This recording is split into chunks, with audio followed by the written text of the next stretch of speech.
So in front of me here, I have one of the most recent runs of the TC Barlow on the 15 pattern.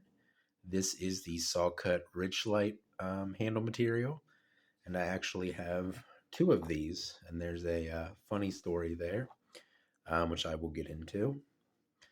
But basically, Great Eastern Cutlery released two TC Barlows, two standard TC Barlows. There were a couple like special factory orders or like club knives and stuff out there that are all very interesting. But the two knives of the main run were this Sawcut Richlite, and then they did a Sawcut Greenbone.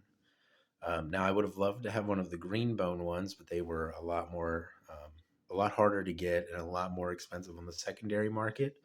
And I quite like the Sawcut Richlite.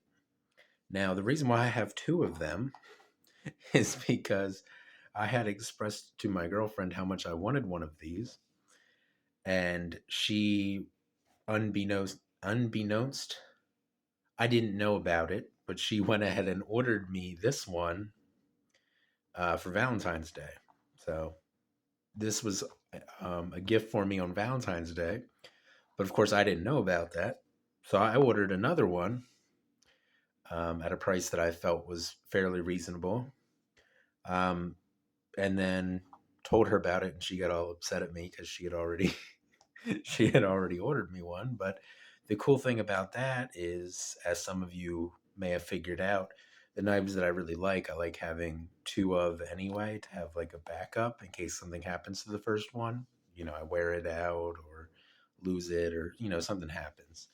So now, but the TC Barlow is always so expensive that it's hard to get a second one because they're hard to get on the when they're first released, then they're really expensive on the secondary market usually. Now these were a little bit cheaper than the like last run of TCs were, and I don't know why, but it just seemed that way. Maybe they made more of the Richlite. I don't know. Um, but still fairly expensive on the secondary market, and I wasn't going to buy a second one. So now I have two, so I have a backup to my first one, which of course the one that I'm carrying and using is the one that she gave me, and then this one will go in the tube to keep safe for future, pretty much. I will say the buyer I bought this from, I don't know if he did this or if this is from the factory, but there's a bit of a scratch there on the bolster. Um, but I mean, that's not the end of the world for me. But both of these knives are pretty well finished and everything. I don't think either one of them has blade play, and they have this good as gold etch here. TD Cutlery, good as gold. You will hear me talk about that good as gold etch. It's historical, like trademark of TD Cutlery, the good as gold thing. And recently, Bill Howard's been putting that on a lot more pocket knives. So I don't have a problem with it. I think it's kind of a cool little like tribute to the original TD Cutlery. Some people don't like it though, so keep that in mind. This one's a little bit lighter in color, a little bit more like tan almost. And then the one that my girlfriend got me is a little bit more varied in color, which I like a lot more. There's a lot more variation in color here on this one. So I like the handles on this one a lot better than the handles on the one that I bought for myself. But yeah, so the one that I'm happiest with is the one that she got me, of course, because it always works out that way. I've carried this one a little bit. I haven't carried it a whole lot, but there's a couple of scratches on it from being in my pocket and everything. These have brass liners, brass pins. I'm not sure if the bolsters are nickel, silver, or steel. Typically, the TC Barlow has steel bolsters, but it also typically has steel liners. So I'm not sure if this is a nickel silver bolster or a steel bolster. Now, I did see somebody on a forum suggest using a magnet, but that doesn't work very well because there's so much steel in the rest of the knife that it just attracts a magnet. Even like my case Barlow, that is very clearly nickel silver, attracts a magnet pretty strongly. So I don't think that's a good way to tell. If any of you know, please let me know. But I'm unaware of what material these bolsters are. either way, cool knife. I'm kind of hoping the bolsters are steel, but I guess we'll see. Um, the action on this one's pretty good. I did hear some complaining about the action. It's not like fingernail breaking or anything, but it's a decent enough action for, a smaller knife like this, in my opinion. I think the action on this one's a little bit lighter. Yeah. So the action on this one's a little bit lighter than the action on this one. So, there's always some variation in action as far as that goes, but this one's pretty good. Um, the other one's a little bit lighter, but neither one of them I'm super disappointed with or anything. Um, like I said, knives are put together pretty well. The Richlite looks great. Let's get a look at this Sawcut. So, from what I understand, Randy Bell had said that this is a different type of Sawcut, and it is definitely a lot more uniform and everything. I think it looks really good. Now on the 15s, the sepia Sawcut bone 15 that they ran in 21, I want to say, those were supposed to be Sawcut, but it was really shallow Sawcut. And then they ran the 77s that were supposed to be Sawcut, and they weren't very Sawcut. Mine was pretty much smooth. So I was a little disappointed with the Sawcut on those knives. Those are still awesome knives, but the Sawcut's not as nice as this. Now on the two 14s they released like last year and this year, the Sawcut on both of those is really good. But their Sawcut is, I don't want to say it's hit or miss, but it's been kind of iffy sometimes. But the Sawcut on these is really well done. Richlite, I think, is kind of like micarta, and it seems like Bill Howard's just started using this stuff because it's on the recent run of 13s as well. He did it on the Urban Jacks 15s, and he did it on these.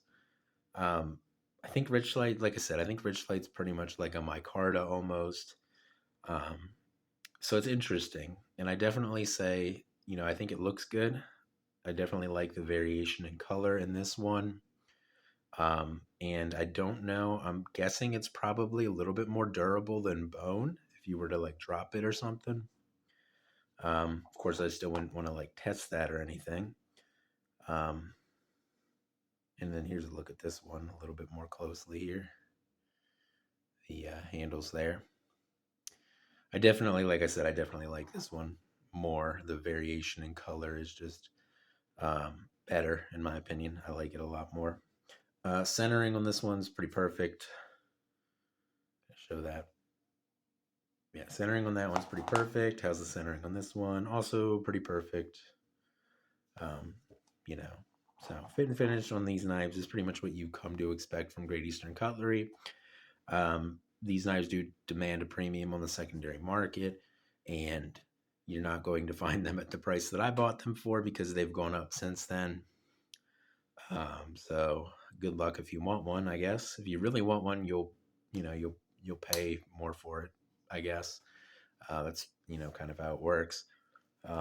I love Barlows, so usually like it's a big thing for me when Great Eastern Cutlery releases a Barlow. I really want one because they're pretty much the gold standard for what a pocket knife should and could be and can be.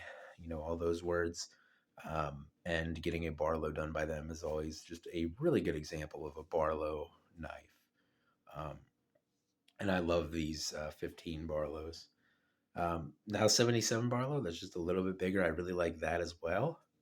But there's something just so classic about the good old like 15 that's like, pretty standard Barlow size, like 3.5 inches about, just standard Barlow size. Something so classic about it. And these are pretty much the best you're going to get, in my opinion, without paying some sort of custom knife maker or something. GEC is just the best, like, what's the word I'm looking for? Best